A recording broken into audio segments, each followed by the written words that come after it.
Bonjour, je m'appelle Céline Mouffard, je travaille en transfert de connaissances à l'Institut universitaire de première ligne en santé et services sociaux. Je vous rappelle un peu le fonctionnement de nos webinaires, de nos midi-conférences.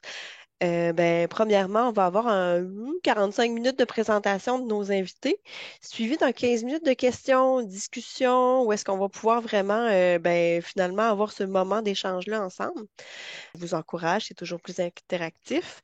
Puis sinon, ben, pour ceux qui ne peuvent pas, là, pour X raisons, vous allez toujours avoir le clavardage là, pour vous exprimer. Aussi, très important, ben, la présentation de nos conférenciers-conférencières ben, va être enregistrée, sauf que la période de questions, celle-ci ne sera pas enregistrée, fait que ça va vous permettre aussi peut-être un peu plus de liberté ou bref, de vous sentir à l'aise là, pour vous exprimer.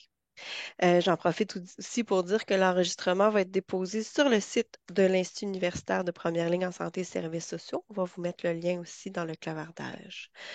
Donc, sans plus attendre, mais je suis accompagnée de ma collègue Lise Lévesque, qui est coordonnatrice à la recherche, qui va nous présenter un peu nos conférenciers. Donc, Lise, je te laisse la parole. Alors, la conférence d'aujourd'hui s'intitule Académie qualité santé pour le rehaussement des capacités en amélioration continue de la qualité. Que cette conférence sera présentée par Isabelle Gaboury et Dr. Neb Kovacina. Et Isabelle Gaboury, elle est professeure titulaire au département de médecine de famille et médecine d'urgence de l'Université de Sherbrooke. Elle est cofondatrice et directrice scientifique de l'Académie qualité santé. Elle est chercheuse régulière à l'Institut universitaire de première ligne en santé et services sociaux, entre autres. Et donc, oui, elle est accompagnée de Neb Kovacina, qui est médecin de famille et qui pratique au sein du groupe de médecine de famille universitaire de l'hôpital Sainte-Marie à Montréal.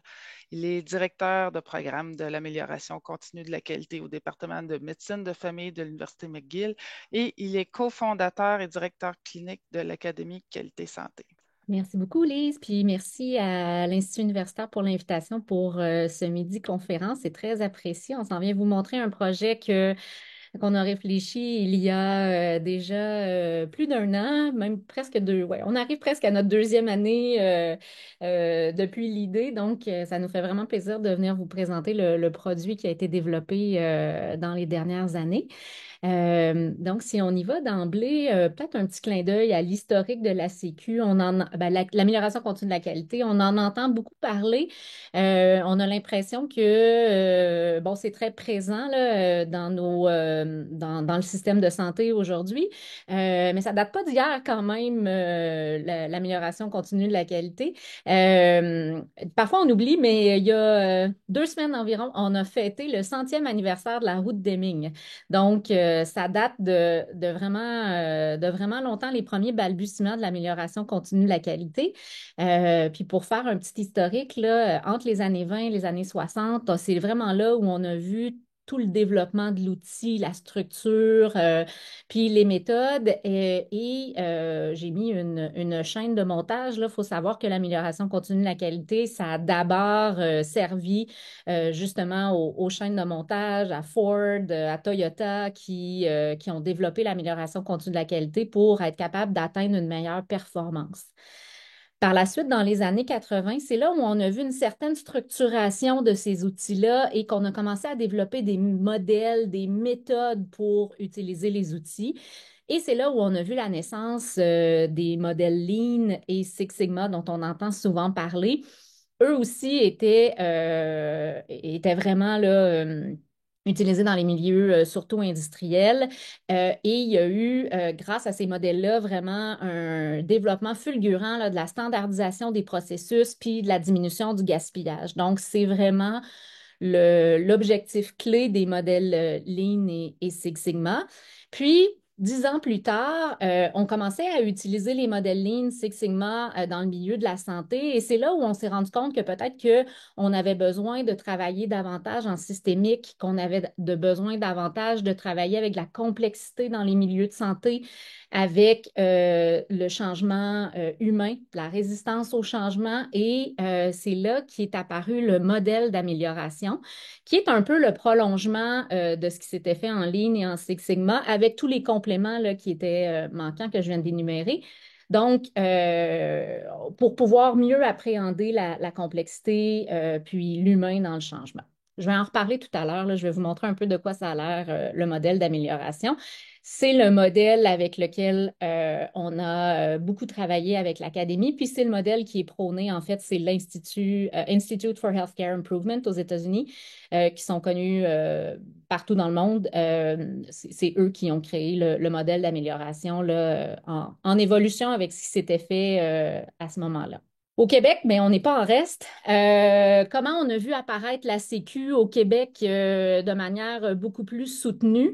Première apparition là, très marquée en 2017, lorsqu'on a fait la mise en place du cadre de gestion des GMFU. C'est là qu'on a vu apparaître l'idée des agents d'amélioration continue de la qualité, ce qu'on appelle nos AACQ, qui sont dans tous les GMFU au Québec. Donc, ça faisait partie du cadre de gestion. Donc, maintenant, un GMFU ne peut pas être sans agent d'amélioration continue de la qualité. C'était un projet un peu pilote à l'époque et vous allez voir, là, c'est ça. En 2022, il y a eu un mandat du ministère qui a été confié à l'unité soutien du système de santé apprenant afin de pousser ce modèle-là un peu plus loin parce que franchement, le modèle ou l'idée des agents d'amélioration continue de la qualité, ça avait déjà fait son petit bonhomme de chemin. Et on avait déjà vu des changements dans le système de la santé grâce à l'apparition de ce nouveau rôle-là. En 2022, avec l'ajout au mandat du ministère, on a vu apparaître les agents régionaux d'amélioration continue de la qualité, les ARAC, qui sont un peu des AACQ, mais pour pour que les GMF et d'autres organisations dans le système de santé puissent bénéficier justement de cette ressource-là. Donc, par contre, ce qu'on constatait en 2022 quand le mandat a été donné, c'est qu'on avait mis en place ces gens-là qui étaient une ressource extraordinaire, mais malheureusement, il n'y avait pas eu de formation en bonne et due forme. C'était un peu laissé, les gens étaient un peu laissés à eux-mêmes pour se former. Et donc, il y avait eu certaines initiatives pour former les professionnels de la santé et c'est là que Neb et toute l'équipe, on vous en parlera tout à l'heure, c'est là qu'on s'est rencontrés pour avoir l'idée justement d'uniformiser la formation qui était offerte à toute personne au Québec dans le système de santé qui veut en apprendre davantage sur l'amélioration continue de la qualité. Et donc, l'Académie a vu le jour en 2022 et a commencé ses premières cohortes de formation en 2023. Je vous parlais tout à l'heure qu'on avait constaté certaines lacunes sur le terrain. Bien, entre autres, justement, les gens étaient laissés à eux-mêmes pour se former. Donc, on avait vraiment un besoin pour uniformiser les façons de faire, uniformiser le langage aussi. On constatait que parfois les futurs professionnels de santé, que ce soit des médecins, des infirmières, qui ont tous dans leur curriculum l'obligation d'étudier ou en fait de se familiariser à l'amélioration continue de la qualité, arrivaient sur le terrain puis voyaient parfois des décalages avec ce qu'ils avaient appris. On voyait aussi certains constats sur le terrain que ben, il y avait de super belles innovations qui étaient faites, de super de belles améliorations qui étaient faites, mais malheureusement, c'était difficile de soutenir ces gens-là pour la pérennisation des projets, aussi faire en sorte qu'on ne réinvente pas la roue à toutes les fois. Donc, ça, c'était un troisième constat. Et en quatrième point, ben, on constate que ben, malheureusement, 53 AACQ, c'est peut-être pas suffisant pour améliorer tout le système de santé. Donc, on a besoin de forces vives en première ligne. On en a besoin ailleurs dans le système aussi. Mais on a besoin de gens compétents pour pouvoir y arriver. Ensuite, finalement, manque d'opportunités de réseautage puis de développement des capacités pour les personnes responsables de soutenir l'amélioration continue de la qualité. Donc, non seulement de s'assurer que les gens ont tous le même langage, mais qui peuvent justement se rassembler autour d'un point commun. On voulait une institution qui était forte au Québec. Alors, c'est ce qui nous a motivés à développer l'Académie Qualité Santé. Donc, ben, vous l'aurez vu venir. L'Académie, c'est une solution complète puis uniformisée de formation afin de développer les connaissances puis les compétences en ACQ. Donc, on s'est donné 4 grands objectifs. Donc, offrir de la formation en ACQ aux apprenants. Donc, on parle ici des futurs professionnels de la santé, les professionnels de santé qui sont déjà en poste, les gestionnaires, les chercheurs et aussi les patients. Et également, toute personne qui a comme mandat d'être un facilitateur de pratique, qui a comme mandat de porter des projets d'amélioration continue de la qualité dans le système de santé. Et aussi offrir de la formation d'appoint pour soutenir des initiatives d'ACQ qui sont déployées à grande échelle au Québec. On pense entre autres au projet COMPA qui est déployé par l'INES et à d'autres projets aussi là, de pouvoir s'assurer que ces personnes-là non seulement sont capables d'avoir de l'opportunité, mais d'être capables de mener à bien ces initiatives-là avec toute la rigueur méthodologique qui est nécessaire pour mener une démarche d'amélioration continue de la qualité. Et finalement, la chercheure en moi a tenu à mettre un 4e point, donc contribuer à l'avancement de la recherche sur la Sécu ainsi qu'au transfert des connaissances en sciences de l'amélioration continue de la qualité. Nulle part ailleurs au Canada, on a ce genre de pôle-là. Et ben, on apprenait de nos collègues. Donc, l'Académie a un peu sa petite sœur en Colombie-Britannique et ce qu'on se faisait conseiller, c'était justement de s'assurer qu'on avait un certain pôle pour contribuer à l'avancement de la recherche en ACQ. C'était un de mes items sur ma programmation de recherche et donc c'est avec plaisir qu'on a ajouté cette corde-là à l'Académie. Je vous ai parlé tout à l'heure du modèle d'amélioration. Ça a l'air de quoi le modèle d'amélioration? C'est relativement simple. Donc, au départ, on a 3 questions de base. Alors, qu'est-ce qu'on cherche à réaliser ou qu'est-ce qu'on cherche à améliorer? Et donc, concrètement, ce que ça veut dire quand on va répondre à cette question-là, c'est de fixer un objectif d'amélioration. Ensuite, comment on va faire pour savoir qu'un changement est une amélioration? Parce qu'on sait que toute amélioration demande un changement, mais tout changement n'est pas nécessairement une amélioration. Puis là, je suis certaine que vous avez des images dans votre tête. Et donc, pour pouvoir répondre à cette question-là, on va avoir besoin d'établir des mesures, donc de pouvoir aller chercher de la donnée concrètement sur le terrain pour pouvoir observer le changement de manière concrète, de manière valide. Et finalement, la 3e question du modèle d'amélioration, c'est quels changements pouvons-nous apporter pour obtenir une amélioration? Donc, non seulement on va pouvoir constater qu'on s'est amélioré, mais on va devoir réfléchir à ce qu'on appelle des idées de changement. Donc, qu'est-ce qu'on va pouvoir faire? Quelle intervention, au pluriel, parfois, on va avoir besoin pour faire en sorte que le changement va réellement contribuer à une amélioration.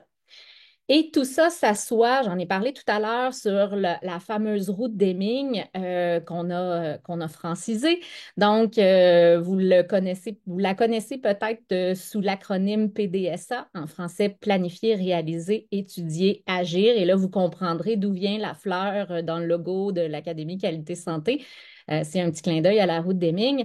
Donc, et qu'est-ce qu'on fait avec cette route Deming-là? Dans le fond, ce que le modèle d'amélioration suggère, c'est qu'on va tester à petite échelle, de manière itérative, nos idées de changement pour s'assurer qu'éventuellement, on va agrandir le cercle, le nombre de personnes impliquées, la durée des tests pour faire en sorte que le changement va s'établir peut-être un petit peu plus à petite dose au départ, mais qu'on va générer des connaissances d'un test à l'autre pour pouvoir arriver à une implantation qui est beaucoup plus pérenne dans le temps puis beaucoup plus stable parce qu'on aura justement, avec ces petits tests-là, appréhendé davantage la complexité qui est présente dans le système de santé et ce qu'on croyait être une bonne idée, on va le savoir assez rapidement si ça fonctionne bien, si ça améliore le changement ou pas.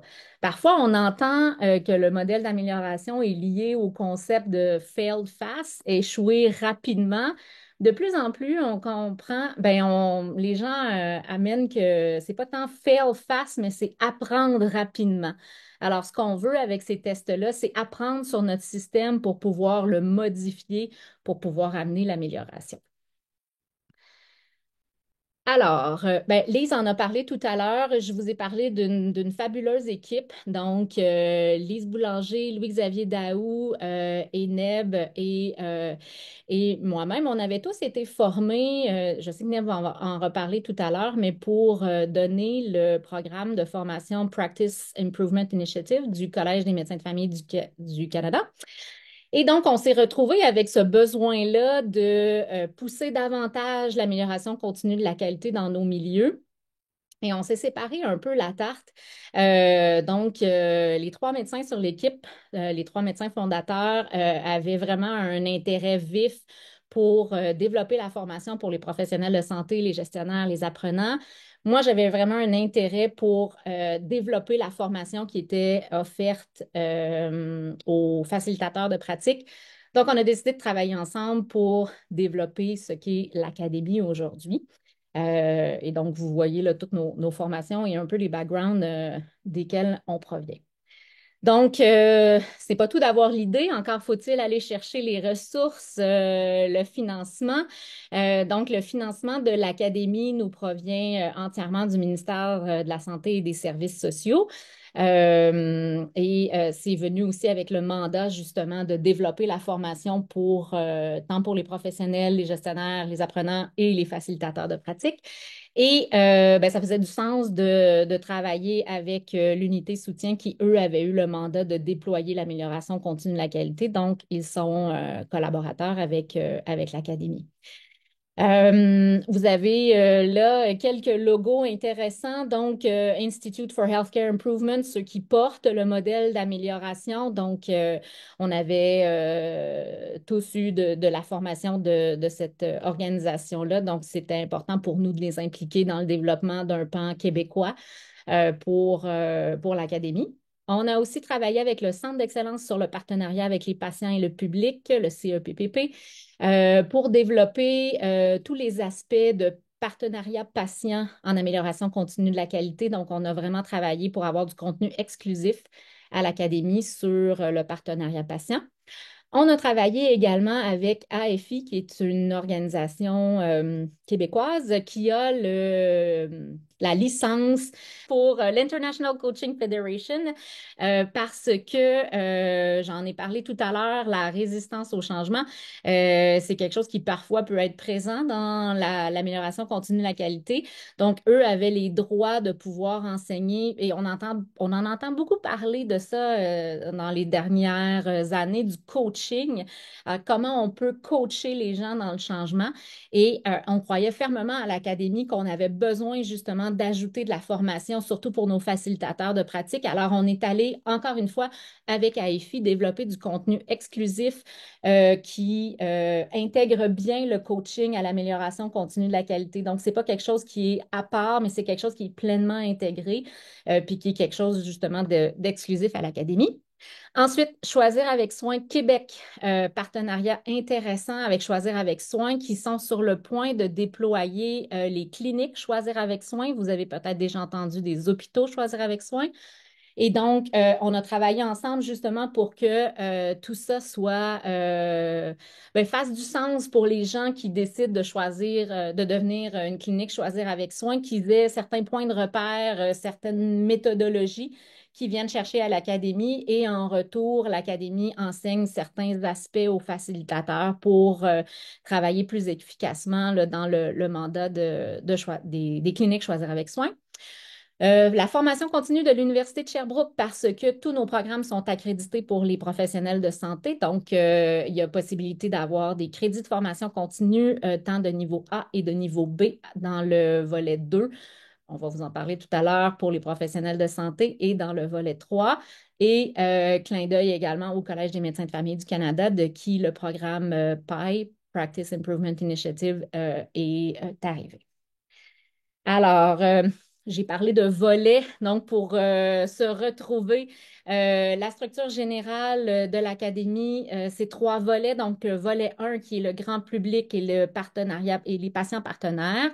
Donc, on aura au printemps 2025 de l'information facilement consommable, je dirais, sur notre site web pour le grand public, les chercheurs, les gens qui veulent avoir un petit contenu de base là, sur l'amélioration continue de la qualité et 2 capsules exclusives offertes aux patients partenaires qui sont formés pour faire du partenariat en recherche. Mais on reconnaît qu'il y a quand même des nuances à apporter lorsqu'on est un patient partenaire en amélioration continue de la qualité. Donc, ça s'en vient au printemps 2025.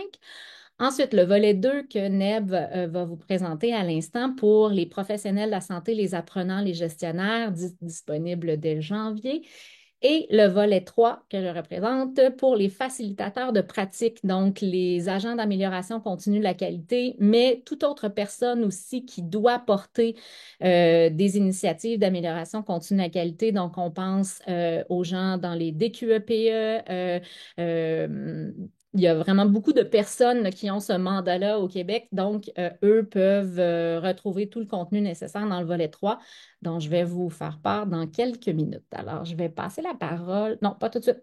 Je vous montre un peu volet 1. Ben, en fait, c'est un petit clin d'œil, là. Série de 8 capsules en ligne qui sera disponible au printemps 2025 sur les concepts clés de l'amélioration continue de la qualité. Donc, c'est quelque chose de très, très, très vulgarisé, un contenu pour se retrouver là, dans le langage et dans la culture, justement, d'amélioration. Et les 2 modules de formation dont je vous parlais. Et ben, vous avez ici l'adresse de l'académie et un petit clin d'œil là, sur la page sur laquelle vous allez atterrir. Donc, ce contenu-là va être disponible gratuitement pour le volet 1 au printemps. Donc, ce sera un plaisir de vous y retrouver lorsque ce sera disponible. Et là, je cède la parole à Neb pour le volet 2, volet pour les professionnels et les apprenants, les gestionnaires. Alors, Neb, la parole est à toi. Merci Isabelle. Tu vas m'aider avec les diapos, juste pour que tu ne te sauves pas quelque part de ton côté. Donc, je voulais juste faire une petite intro. Je suis médecin de famille, clinicien ici au GMF Saint-Mary à l'Université de McGill. Puis, comme Isabelle l'a dit, en 2016-2017, c'était quand même une année importante pour la Sécu au Québec pour plusieurs raisons. Donc, on avait ce nouveau cadre des GMFU qui, en fait, attribuait à chaque milieu clinique d'enseignement une ressource supplémentaire pour ce qui est de l'amélioration continue de qualité. Donc, ça a un peu surpris tout le monde sur le terrain car les GMFU n'avaient pas nécessairement une culture d'ACQ déjà installée, n'avaient pas nécessairement de professionnels ou de cliniciens qui ont déjà un rôle clinique en ACQ ou qui ont déjà eu de la formation en ACQ, entre autres aussi nos apprenants, donc les résidents, donc les programmes de résidence en médecine familiale qui n'ont pas eu d'un curriculum établi en ACQ. Et donc, c'est arrivé un peu tout en même temps, donc le nouveau cadre, les ressources qui ont été déployées dans les milieux cliniques, et en même temps, donc cette demande-là du côté des départements de médecine famille pour créer des programmes d'ACQ pour pouvoir soutenir les équipes cliniques et pour pouvoir établir un certain curriculum de formation pour nos résidents. Euh, Moi, dans ce moment-là, en 2016, je revenais en fait, de Toronto où j'avais fait ma maîtrise en gestion et où j'ai pu, en fait, faire un peu des liens avec les cliniques académiques en Ontario qui ont déjà eu des programmes d'ACQ établis, donc depuis, je dirais, 5 à 7 ans, qui étaient un peu plus en avance qu'au Québec. Donc, on a pu s'inspirer un peu des modèles ontariens, de qu'est-ce qui a fonctionné, qu'est-ce qui n'a pas fonctionné, surtout au niveau de l'intégration des ressources non cliniques pour supporter la Sécu. Et je suis arrivé au moment où il fallait au département de McGill mettre en place quelque chose qui ressemblait à ce qu'on voyait ailleurs au Canada. Du côté de l'Université de Sherbrooke, c'est intéressant, il y avait Marie-Claude Beaulieu qui était celle qui était responsable du volet ACQ. Donc, on a collaboré ensemble et au sein du CQMF, donc du Collège québécois de médecine de famille, on avait cette initiative-là de uniformiser la formation au niveau du Québec pour pouvoir vraiment offrir à nos cliniciens et autres parties intéressées, une formation qui serait uniforme et qui serait basée sur sur les meilleures pratiques en ACQ.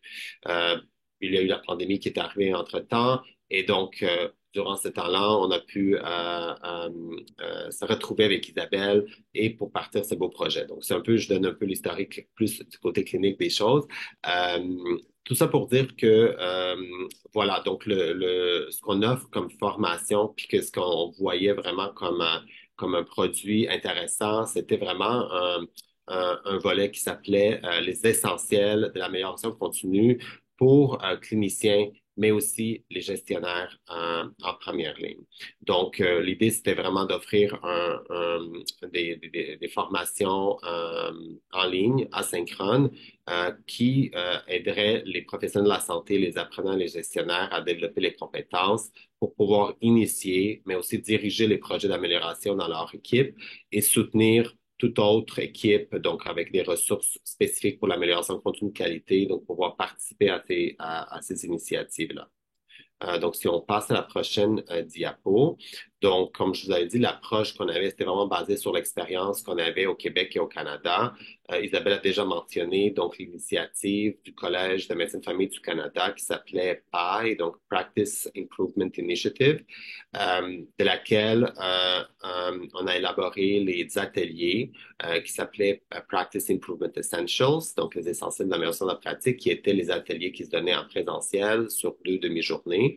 Et donc, on était un petit groupe d'instructeurs de ces ateliers-là au Québec qui ont été formés juste avant, en fait, la pandémie. Donc, avec tous les défis de pandémie de ne pas se rencontrer en présentiel, ces ateliers-là ont dû être un peu repensés pour justement être adaptés à la réalité de la formation qui se faisait plus à distance. Il y avait aussi les modules de formation qu'on avait développés au département indépendamment. Donc, je parle particulièrement des modules de formation en ligne qui ont été développés chez nous à McGill, mais aussi à l'Université de Montréal. Donc, il y avait ce besoin-là de vraiment uniformiser tous ces différentes pratiques-là, puis différents types de formations qu'on avait. On s'est basé aussi, on a regardé aussi un peu l'expérience avec la formation en ligne qui se donnait déjà à l'Université de Toronto. Et donc, on s'est rendu compte qu'on avait vraiment un besoin de formation en ligne facile d'accès qui serait donnée en asynchrone et adaptée aux besoins des apprenants. Donc, si on peut passer aux compétences spécifiques. Donc, on regarde ici vraiment ce que le volet 2 couvre.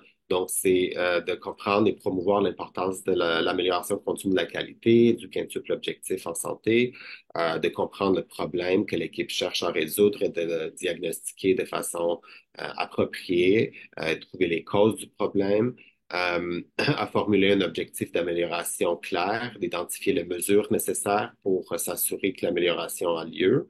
Après ça, d'optimiser l'équipe qui s'est engagée dans ces efforts d'amélioration, identifier les idées de changement, comprendre l'approche PREA que Isabelle vient tout juste de nous montrer, donc avec les petits tests itératifs pour vérifier l'amélioration.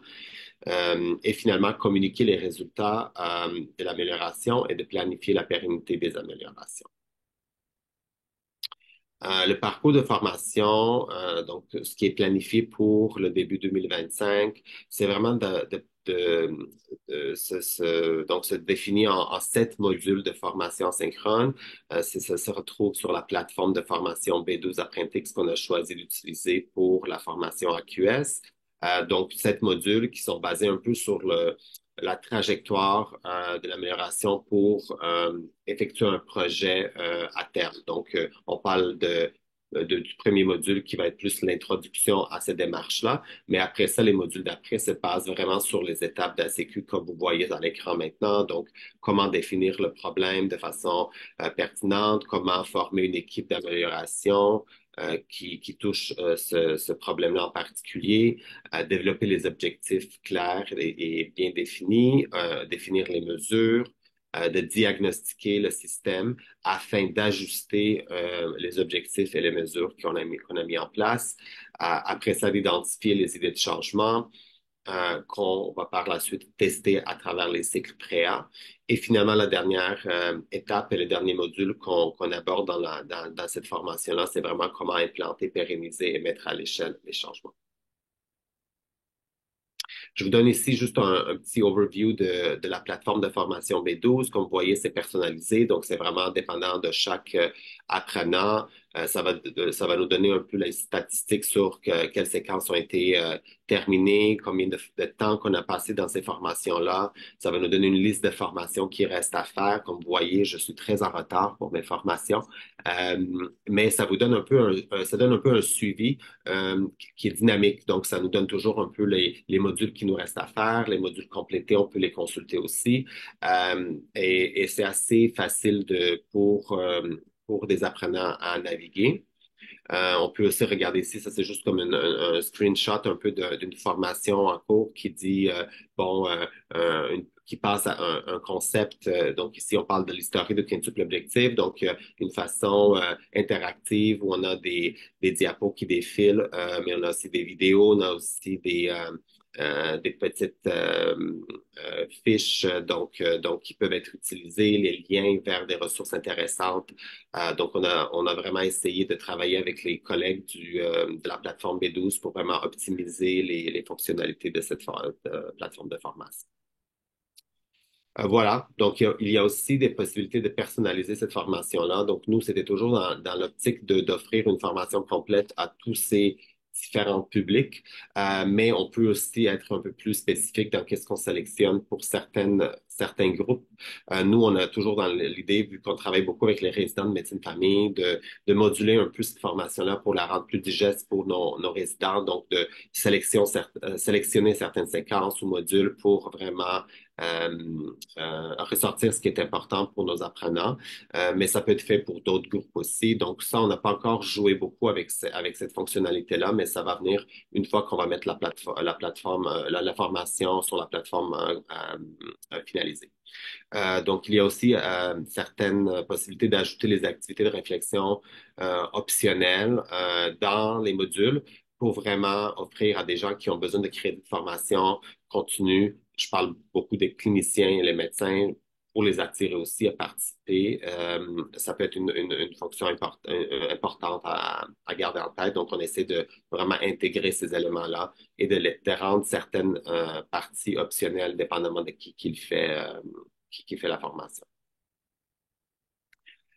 Au niveau des prochaines étapes, donc on a parlé un peu de 7 modules de base. Donc, on a déjà identifié en cours de route les modules additionnels qui pourraient être intéressants. Donc, par exemple, côté commencer ou parler de la culture de la Sécu qui s'installe dans une équipe, ça va avec une bonne compréhension de la population desservie, de la communauté locale et comment est-ce qu'on peut aller chercher ces informations-là à travers les DME, à travers différentes bases de données qu'on aurait au niveau provincial ou au niveau local. Donc, ça serait quelque chose qui serait intéressant à regarder. Après ça, de parler de l'importance de l'équité dans l'organisation des soins de première ligne, à comment avoir cette lentille de l'équité dans tout effort d'amélioration qu'on fait.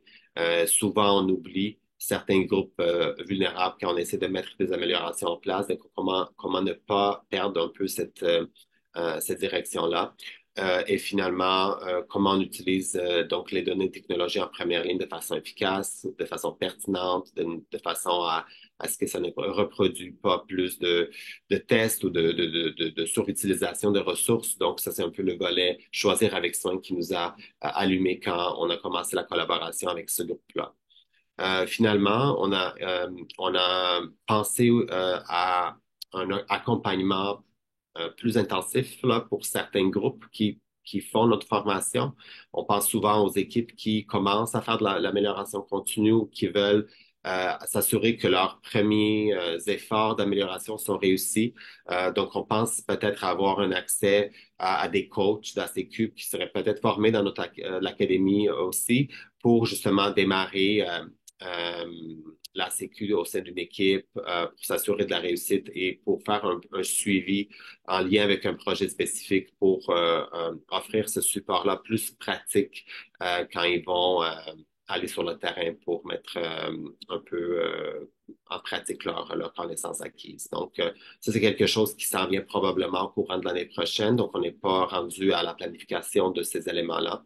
On se concentre beaucoup maintenant pour vraiment avoir un départ pour les modules des essentiels là, du programme qu'on vous a expliqué. Mais c'est quelque chose, des éléments importants qu'on garde en tête à ne pas oublier pour les prochains développements. Voilà, je pense que c'est tout. Je te laisse la parole. Oui, merci. Donc, on revient au volet 3. Donc, vous aurez compris que plus on avance dans les volets, plus on s'approche du savoir-faire puis de la rigueur méthodologique, non seulement d'être de bons consommateurs puis promoteurs de la culture d'amélioration continue de la qualité, mais d'être capable d'être sur le terrain puis de pouvoir mener à terme dans toute sa complexité n'importe quel projet d'amélioration continue de la qualité. Donc, les compétences clés pour le volet 3, donc pour les facilitateurs, ben, on a d'animer un processus de pratique réflexive. Donc, animer un groupe dans une démarche d'amélioration continue de la qualité, pouvoir tester des stratégies de changement, donc pouvoir utiliser efficacement les fameux tests PREA.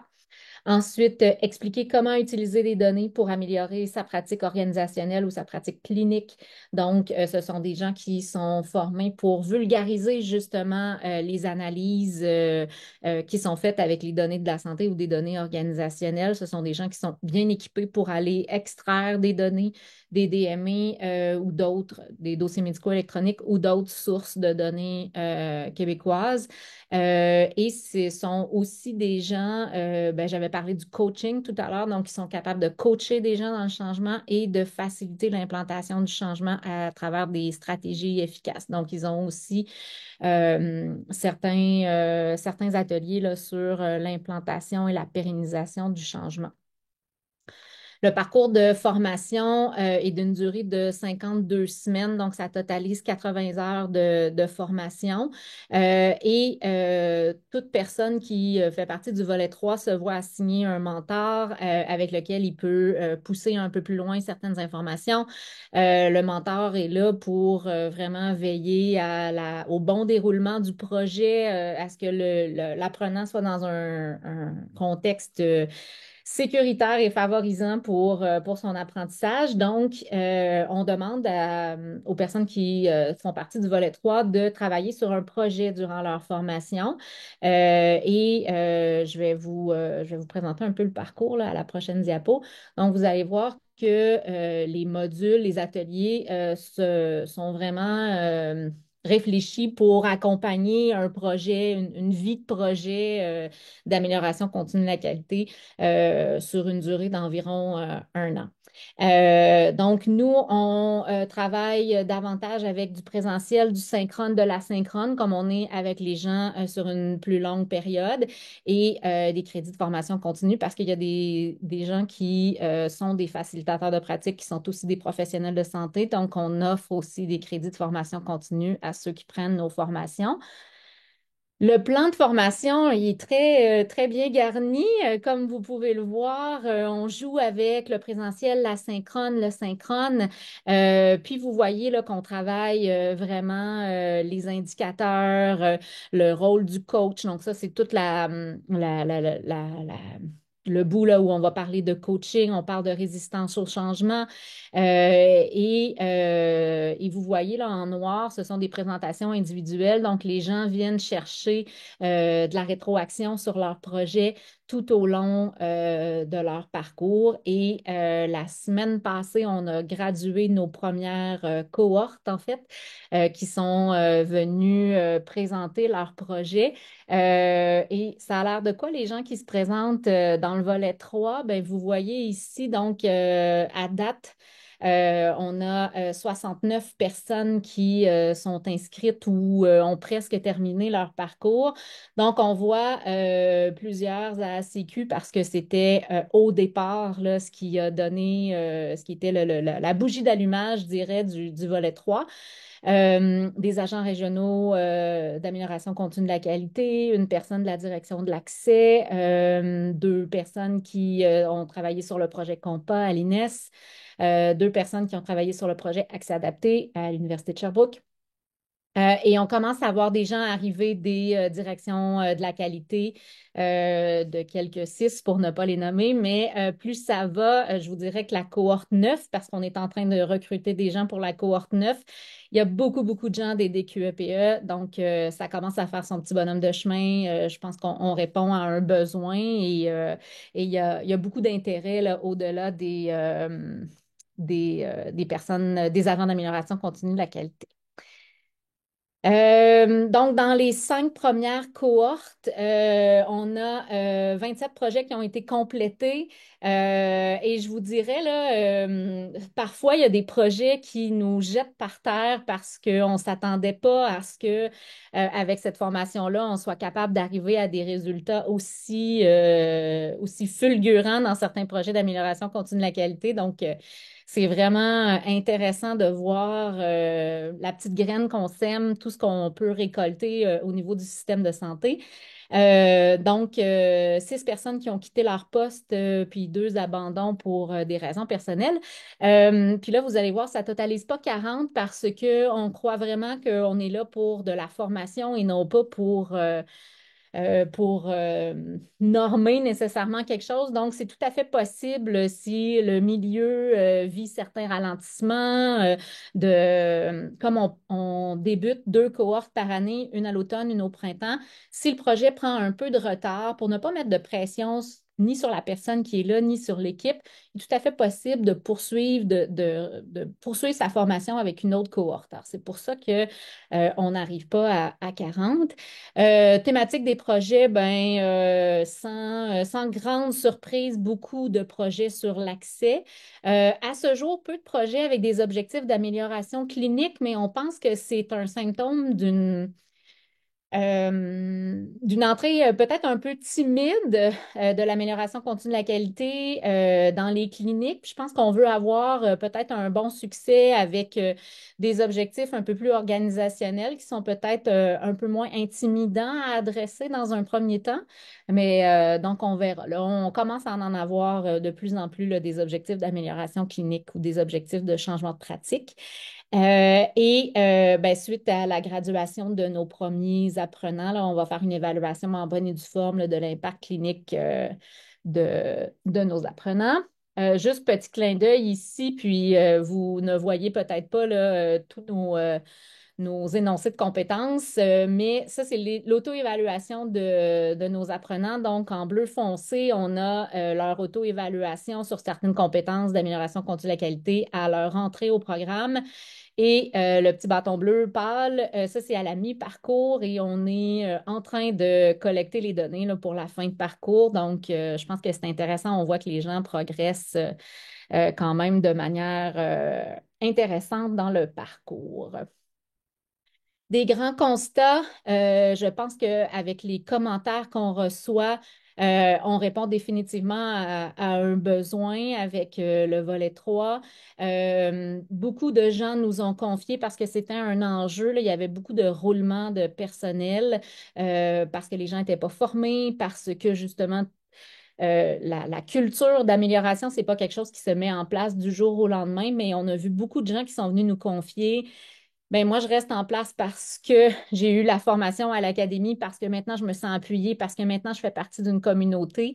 Donc, ça, je pense que ça a amené un vent de fraîcheur sur l'amélioration continue, du moins en première ligne. Ça l'a normalisé aussi, puis mieux défini le rôle d'agent d'amélioration continue de la qualité ou même de facilitateur de pratique. Ça a donné des points de repère. Ça a aussi permis de pouvoir se comparer avec les autres provinces ou les autres pays qui ont ce rôle-là. Et définitivement, d'augmenter le nombre de projets d'ACQ sur le terrain parce que par défaut, ben, on est obligé de faire un projet quand on vient faire le volet 3. Donc, il y a des gens pour qui c'était parfois des premiers projets qui étaient faits dans la clinique. Donc, intéressant pour ça. Et donc, ça fait le tour. Puis je pense qu'on a vu de belles opportunités là, pour pouvoir aller au-delà de la première ligne et des opportunités de formation continue pour des thématiques plus spécialisées parce que maintenant qu'on les a formés, les gens ont vraiment un appétit pour aller plus loin dans les méthodes d'amélioration continue de la qualité. Donc, c'est ça.